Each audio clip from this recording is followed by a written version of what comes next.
구속은 배신하지 않았다. 이 문장은 단순한 결과 평가가 아니다. 지금의 롯데 자이언츠 투수 운용을 관통하는 명확한 방향성이자 수년간 흔들림 없이 유지해온 선택의 근거다. 리그 전체가 재구와 안정성을 우선순위로 두는 흐름 속에서도 롯데는 빠른 공이라는 원초적인 무기를 끝까지 포기하지 않았다. 위험을 감수하면서까지 상대를 압도할 수 있는 힘을 택한 것이다. 윤성빈의 이름 앞에 붙었던 사이버 투수라는 표현은 단순한 조롱이 아니었다. 구속은 존재했지만 실전에서 증명되지 못한 시간들이 너무 길었다. 기대와 실망이 반복되는 과정 속에서 그는 어느새 팬들의 기대 목록에서조차 지워진 이름이 되어갔다. 그렇게 윤성빈은 잊혀진 유망주라는 경계선에 서 있었다. 2025 시즌 첫 등판은 거의 잔인한 장면에 가까웠다. 결과만 놓고 보면 더 이상 기회를 주기 어려운 경기였다. 그러나 이 장면은 동시에 하나의 질문을 던졌다. 정말 이 투수의 공은 끝난 것인가? 이 질문이 이후 모든 선택의 출발점이 됐다. 김태형 감독의 판단은 단순한 감정이나 동정이 아니었다. 그는 윤성빈의 첫 등판 결과를 보고도 점수판이 아닌 공의 질을 다시 들여다봤다. 패스트볼의 회전수, 타자의 반응 속도, 배트 끝에서 밀려나오는 타구의 질. 비록 스트라이크 존을 완전히 장악하지는 못했지만 공이 타자에게 도달하는 과정 자체는 여전히 위협적이었다. 이 점이 김 감독의 시선을 멈추게 했다. 롯데는 이미 수차례 구속형 투수 실패를 경험한 팀이다. 그럼에도 불구하고 이번에는 다른 선택을 했다. 한 번 더 믿는 것, 그리고 역할을 바꾸는 것이었다. 선발이 아닌 불펜, 긴 이닝이 아닌 짧은 승부. 윤성빈의 공이 가장 위력을 발휘할 수 있는 환경을 만드는 데 초점을 맞췄다. 이 결정은 단기간에 성과를 기대하기 어려운 선택이었다. 하지만 롯데는 결과보다 방향을 우선했다. 이 순간부터 윤성빈은 단순한 실험 대상이 아니라 구단 철학을 증명할 사례가 되었다. 31경기 27이닝 평균 자책점 7.67. 이 수치는 여전히 논쟁의 여지를 남긴다. 그러나 이 숫자를 그대로 해석하는 것은 롯데 내부 평가와는 거리가 있다. 불펜 투수의 역할은 단순히 평균 자책점 하나로 설명되지 않는다. 윤성빈이 등판한 이닝의 상당수는 흐름을 끊어야 하는 상황, 상대 중심 타선이 몰린 구간, 실점 가능성이 이미 높아진 국면이었다. 그럼에도 불구하고 그의 공은 상대 타자들에게 분명한 압박을 줬다. 빠른 공 하나만으로도 상대의 타이밍을 무너뜨릴 수 있다는 점이 확인됐다. 롯데는 이 과정을 통해 하나의 확신을 얻었다. 구속은 아직도 유효한 무기다. 윤성빈은 더 이상 선발 유망주가 아니었다.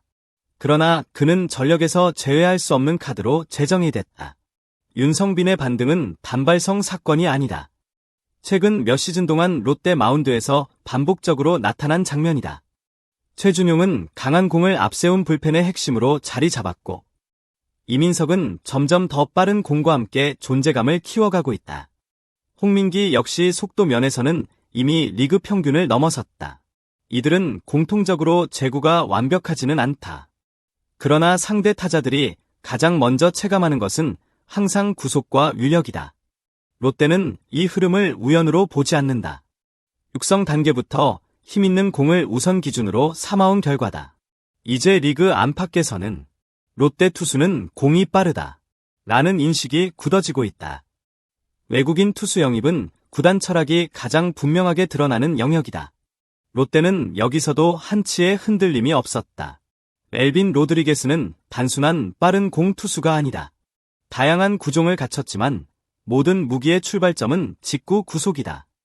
151.9km의 평균 구속은 KBO 기준에서도 상위권에 해당한다. 여기에 투심과 슬라이더, 커터, 포크볼이 결합되며 타자에게 선택지를 줄이지 않는다. 타 구단 관계자들 사이에서 경계심이 커지는 이유도 여기에 있다. 적응만 빠르다면 단숨에 리그 판도를 흔들 수 있는 유형이다. 이 선언이 더욱 주목받는 이유는 롯데가 이를 일시적인 전략이 아니라 반복되는 선택으로 보여주고 있기 때문이다. 한 시즌의 성적이 아닌 여러 해에 걸친 투수 운용에서 같은 결론을 내리고 있다는 점이 논쟁을 키운다. 리그 다수 구단은 여전히 안정적인 이닝 소화와 볼넷 억제를 우선한다. 그러나 롯데는 반대로 묻고 있다. 상대를 주눅들게 만드는 공이 없다면 과연 이닝은 안전한가?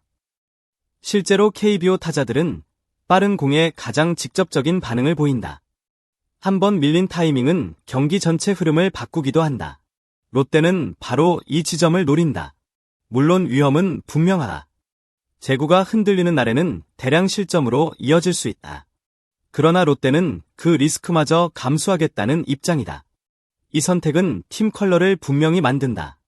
그리고 동시에 상대에게는 사전 대비가 어려운 변수가 된다.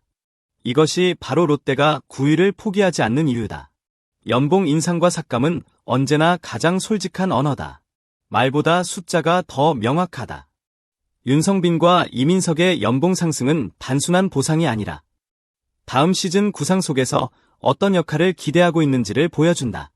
특히 윤성빈의 경우 아직 완성형이라 말하기 어려움에도 불구하고 큰 폭의 인상이 이뤄졌다는 점이 의미심장하다. 이는 결과보다 과정, 그리고 무기의 존재 여부를 중시한다는 신호다. 빠른 공을 던질 수 있다는 사실 자체가 가치로 인정받고 있다. 반면 연봉이 동결되거나 줄어든 사례는 냉정하다. 지난 성과가 아니라 앞으로의 활용도에 초점이 맞춰졌다. 이 구조는 선수단 전체에 분명한 메시지를 던진다. 9위가 살아있다면 기회는 온다. 이 메시지는 롯데 마운드 경쟁을 더욱 치열하게 만들고 있다. 2026 시즌은 롯데 투수진에게 단순한 새 시즌이 아니다. 그동안 쌓아온 선택과 철학이 한꺼번에 검증받는 무대다. 만약 파이어볼러들이 안정적인 결과까지 만들어낸다면 롯데는 단숨에 리그에서 가장 위협적인 마운드를 보유한 팀으로 평가받을 수 있다. 이 경우 구속 중심 운용은 하나의 성공 사례로 남게 된다. 반대로 결과가 따라주지 않는다면 논쟁은 더 커질 것이다. 빠른 공에 대한 믿음이 과연 언제까지 유효한가에 대한 질문이 반복될 수 있다. 그러나 중요한 점은 롯데가 이 선택을 피하지 않는다는 사실이다. 실패 가능성조차 받아들이고 그라운드 위에서 답을 내놓겠다는 태도다. 그래서 2026년 롯데 마운드는 단순한 전력 요소가 아니라 KBO 전체 흐름을 비추는 하나의 시험대가 된다. 구속은 정말 배신하지 않는가? 윤성빈의 반등, 그리고 롯데 자이언츠의 선택은 지금 KBO에서 가장 뜨거운 화두다. 빠른 공은 여전히 야구의 본질일까? 아니면 시대에 뒤처진 선택일까? 2026 시즌, 그 답은 그라운드 위에서 하나씩 드러나게 된다. 롯데의 실험은 이미 시작됐다. 이야기가 흥미로웠다면 좋아요와 구독으로 함께해 주시길 바란다. 여러분의 의견과 시선이 다음 이야기를 만들어간다.